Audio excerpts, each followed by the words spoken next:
Okay, so we've got Melissa with us, who's going to round off what I have to say has been a really great session. So Melissa, you're going to talk to us about let's appoint a footballer to the board because he'll know about governance. Intriguing title and intriguing paper. Thank you. I'm going to try and share. I have not been successful yet, so let's see how we go.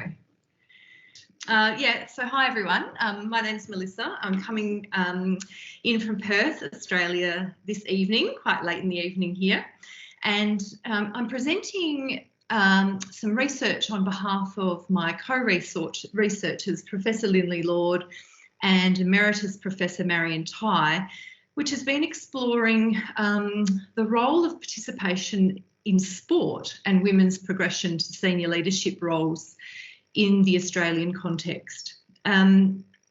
So this is an exploratory study and it's in progress.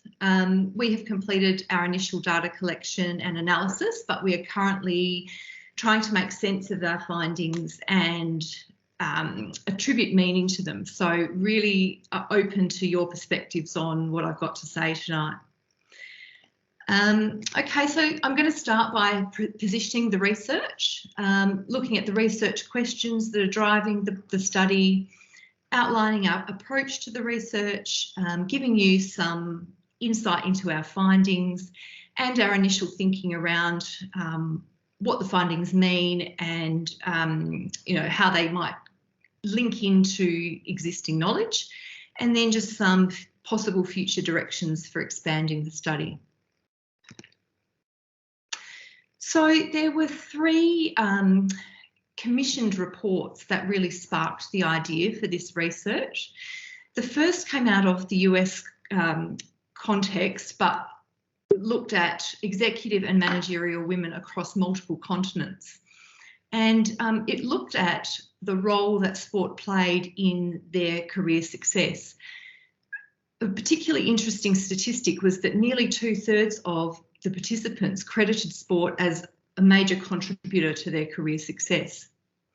This was in contrast to a study in the Australian context, which looked at career influences for Australian CEOs, so 30 male and 30 female CEOs, looking more generally at what influenced their career success. And there was a gender differential that was discovered, that for male CEOs, sport was significant to career success, whereas female CEOs who were equally as active in sport perceived sport as tangential to their career development. So we were really interested in exploring these tensions further in the Australian context, particularly given the strong sport narrative that happens in our country.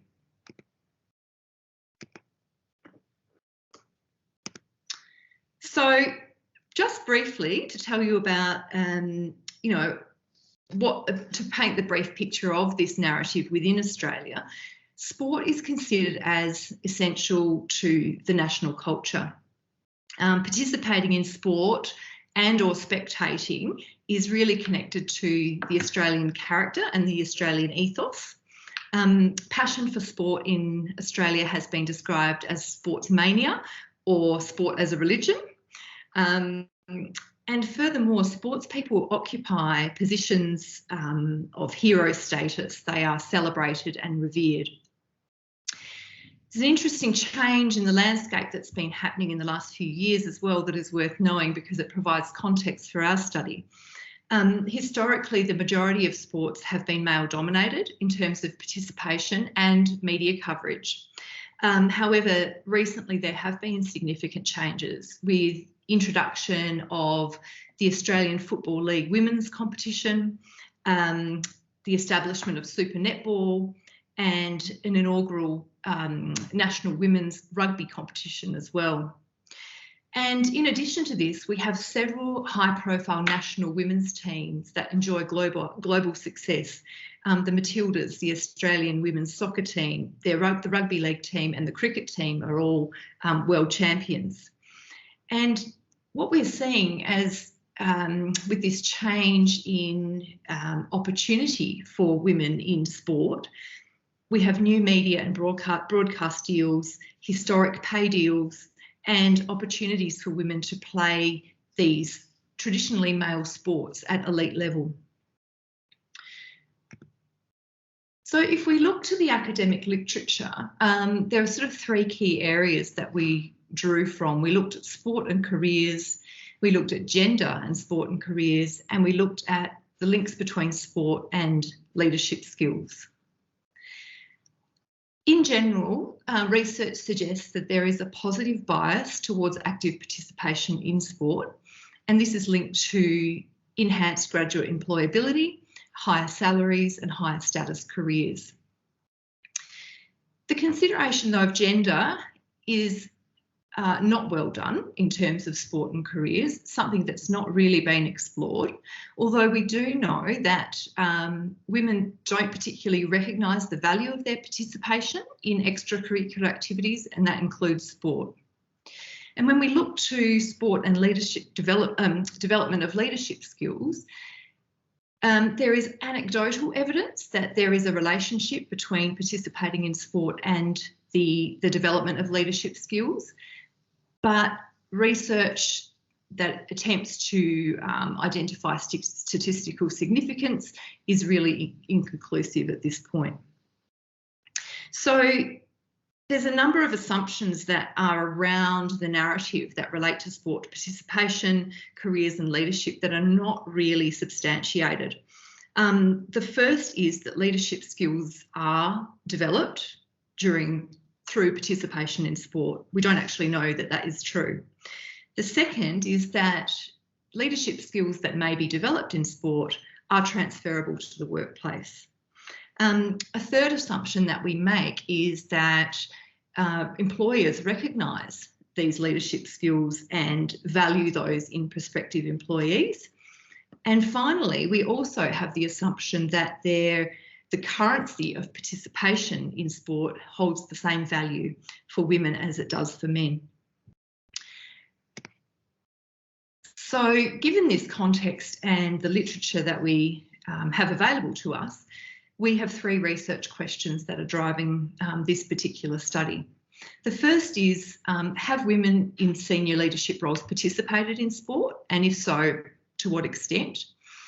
We've asked what career benefits do women in senior leadership roles attribute to their participation in sport? And we were also interested to know, well, how do women in senior leadership roles describe their participation in sport in relation to their leadership development? So to answer these questions, we employed a qualitative research approach, exploring the experiences of women who occupied senior leadership roles. And we recognise the women, our participants, as knowledgeable agents, drawing from Joya's work. We really sought to better understand the role that participation in sport might play in women's career success by exploring the pathways to their leadership roles, looking at their experiences in relation to sport and examining any links that may exist between participation in sport and their careers. We used purposeful criterion sampling to come up with a sample of 11 women in senior roles across a range of industry sectors in the Australian context. We drew on professional networks of the research team and also of a study reference group that was established who helped us identify potential candidates and facilitate connections. In terms of data collection, we did in-depth semi-structured interviews with a focus on career history, involvement in sport and links between sport and career. And we used an inductive and deductive thematic analysis approach with some themes emerging from the data and others recognisable from the literature. So just briefly, a little picture of our participants. As I said, 11 Australian women in the senior leadership pipeline, ranging from CEO or non-executive director roles through to the feeder to the executive team. So looking at sort of all levels of that leadership pipeline. Interestingly, our sample was fairly homogenous, and this was not by design. We had 10 of the participants working in Australia at the time of interview. 10 of them actually grew up in Australia, and all were Caucasian, so it was not a diverse sample. Okay, so our first research question asked how have women in senior leadership roles participated in sport, and if so, to what extent? And I can say that all of our participants identified as having participated in sport at some point in their lives, and all had some connection to sport or physical activity at the time of interview. Really, I could categorise their participation into 3 groups. There were participants for whom sport was central to life. These were participants who had actively played sport through their whole life and continued to do so even into beyond middle age. There were others that I've grouped as transition to personal fitness. So these were participants, again, who had perhaps had active participation earlier in life, in early career, but then had transitioned to just maintaining fitness rather than playing sport in a competitive way. And the third group were the early avoiders, late adopters. And these were those that consciously avoided sport in all forms through childhood and teenage years, but came to adopt sport in their 30s and 40s. So 3 distinct patterns. Almost all of the participants described participation in team sports, and we had a large number really participating at a high level. So 5 state representative and 1 national representative in the sample. So our second and third research questions asked what career benefits do women in senior leadership roles attribute to participation in sport, and how do they describe participation in sport in relation to leadership development? And we can answer these by looking at what women gained, why they think that it's important, and how they use the benefits from sport. Some additional insights on the connotations around men in sport and women in sport also provided a complementary lens. So all participants perceived benefits from sporting involvement, regardless of the pattern of their involvement. And these are broadly grouped as individual skills and attitudes. So developing these are concepts such as competitiveness, persistence, discipline and structure, the drive to perform. There was another group of benefits around well-being, so the recognition that participation in sport was for physical and mental health. And the third grouping of benefits were relational, and these related to teamwork, expanded networks, the ability to learn from others. So participants all perceived benefits, but they also thought that involvement in sport was important. It shaped them as a person. It gave them leadership and networking skills. It allowed them to build capabilities and competence in the workplace. However, what was really interesting is that participants didn't easily relate these skills and attributes to career progression or career success as organisational leaders.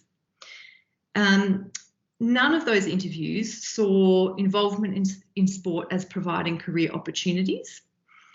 They didn't put participation in sport on their CVs. They don't promote their involvement as evidence of their leadership development.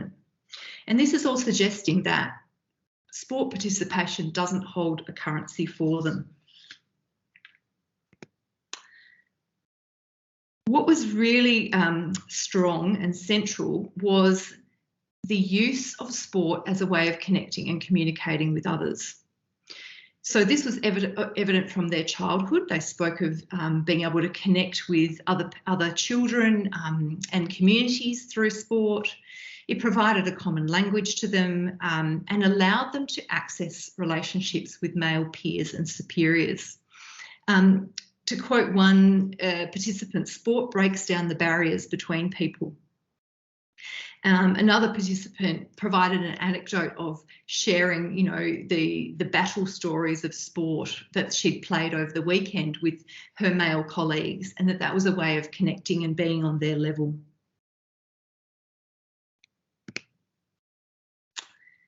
And when I asked, at the end of each interview, we asked participants directly whether they perceived any difference between men in sport and women in sport, so the connotations between these. And what we could see here is definitely a differential value between men in sport and women in sport, a difference between the currency that sport participation provides for men, and a poetic license that is granted to sportsmen, particularly those that are celebrated. There were points made about self-promotion of low-level sport participation by men, and this really contrasted to the lack of promotion of the high-level competition that our participants were involved in. Another contrasting point here was the role that sport plays in the development of professional networks that provide access to career opportunities. The women in our study did not experience this benefit at all, but they did see it in their male counterparts. So there are a number of underlying tensions in our findings. Women in senior roles do participate in sport. They see the value of sport, participation in sport for self and others, particularly related to individual skill and aptitude development, development of relational competence, ways of connecting with others, but they do not promote their involvement in sport. They don't perceive it as a proxy for their leadership development, and it doesn't produce the recognition or the networks that provide access to career opportunities, as we see in male leaders. So what does all this mean? Our findings do support some previous research, particularly those commissioned studies from around 6 or 7 years ago. We do also see the prevalence of engagement of senior women in sport. We do see positive outcomes for women by being involved in sport. We don't see the perceived contribution of sport to career success that was noted in the EY-ESPN study. Instead, our findings align with Fitzsimmons and colleagues in his Australian study. And this makes us wonder whether there is a national context at play in terms of how sport is valued for men and women. We see that women derive relational capital from involvement in sport, and particularly this is around the bridging and bonding aspects of social capital. However, it does not provide them access to influential networks that provide career opportunities. So, in summary, we see perceived differential impact, value and currency of sport for men and women in the Australian context. We might ask, well, why does this matter? There's a push and a narrative around in terms of increasing women's participation in sport, and that will then propel them to positions of leadership and increase the representation in senior roles. Well, our research is suggesting that that's not the case, that it will not result in equivalent gains. Because there's an assumption that men and women are playing by the same rules and that the same value is attributed to male and female leaders. And instead what we need is really a change and a challenge to the value prescribed to sport, and changes in awareness really for all stakeholders. In terms of future directions, we want to expand this study to a larger, more diverse sample. We're going to focus on reasons why the value is not perceived for women. There's potential to advance this to a quantitative study. And also, in time to be considering the impact of this changing women in sport landscape that we are currently seeing in Australia, and to see what impact that has for future leaders in generations to come. So I will leave it there. Thanks for the opportunity to present our study, and I'm very happy to take any questions. Thank you. Another just incredibly rich study. Just so much cool empirical detail in there. I mean, the top line I got from that was a real ambivalence about sport in the proper sense of the word. That I was actually going to ask a question about masculine norms and whether some of this played into those, and then you know just perfectly kind of addressed all of that with one of your slides, which I thought was terrific. I just thought it was fascinating how the women in your study are taking something far less instrumental out of participation in sport than the men, and I'm wondering if there is, if you wanted to expand on that at all, but also I just thought that there was an interesting point of reflection, I think, just in general for the field. So we could start there, but I definitely think you should be. I mean, it really felt like a gender work and organisation paper to me, for sure. Okay, yeah, sure. I had that buzzing around in my head, so I had to swap in the session with Nella, which is a shame in some ways, but I'm gonna flag this with her. She's one of the associate editors there, but we had to switch paper sessions today. Anyway, that was my general point. But I see Shelley has a hand up as well. Maybe okay. I'd like to maybe collect a couple because we've only got sort of 6 minutes left. Yeah, sorry, I probably went on. No, it was lovely to listen to. I lost track of time. It's my fault. Shelley. Wonderful study, and I'm curious, and forgive me if I missed it as I was being female and multitasking. You're forgiven. Being a woman, being 60, and having experienced in the United States a lack of access to sports as a youngster, and even and then seeing the difference that Title IX in the United States made to young women, and knowing that many people who are in top management, top leadership are close to my age, in their perhaps 55 and over, wondering if there was a generational aspect that comes into play here concerning the people you interviewed, your interviewees, and their access to sports and participation. Yeah, sure. That's really interesting. So I think I don't have the age of my participants in front of me, but they were all of, I would say, between 40 and 60. So, in the second part of their career, if you like. All of them spoke about having ample access to sport as children, which was really interesting. And I wonder if that is something that happens in the Australian school system. So even, going back 30, 40 years, that there were opportunities to play sport.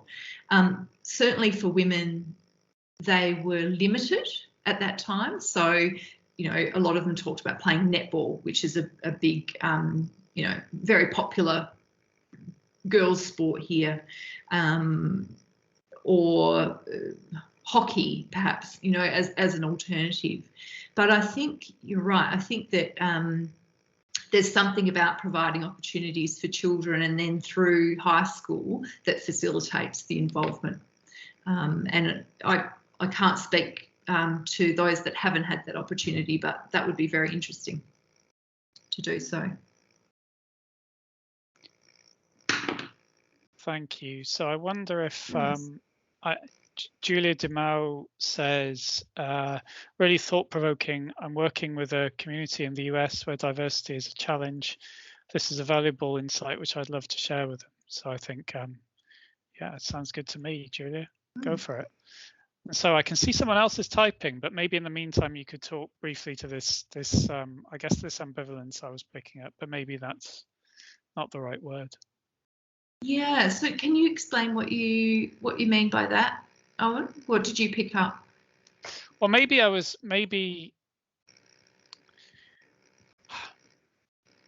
you addressed the ambivalence actually in the sense that the women in your study seem to be getting something. No, I definitely did pick it up actually, because the bit where you said that the women felt that they were able to engage with their male colleagues in a different way because of a shared connection with sport. I kind of on one level I thought, okay, I can see how this activity has been really helpful and empowering for women, but on the other hand, in a sense, you can't but help but play into those kind of, I guess, patriarchal norms. Maybe I'm reading too much into it, but no, anyway. I agree with that. I think that it's almost that they found a resource within it and are able to use it as a tool for navigating relationships at work. It's another way of fitting in, of getting access to relationships that you may not otherwise. And I think that's that bridging and bonding that comes out of social capital theory. So bridging, being able to hook into communities that you may not otherwise, bonding the shared, the shared community, the shared language, all of that kind of thing.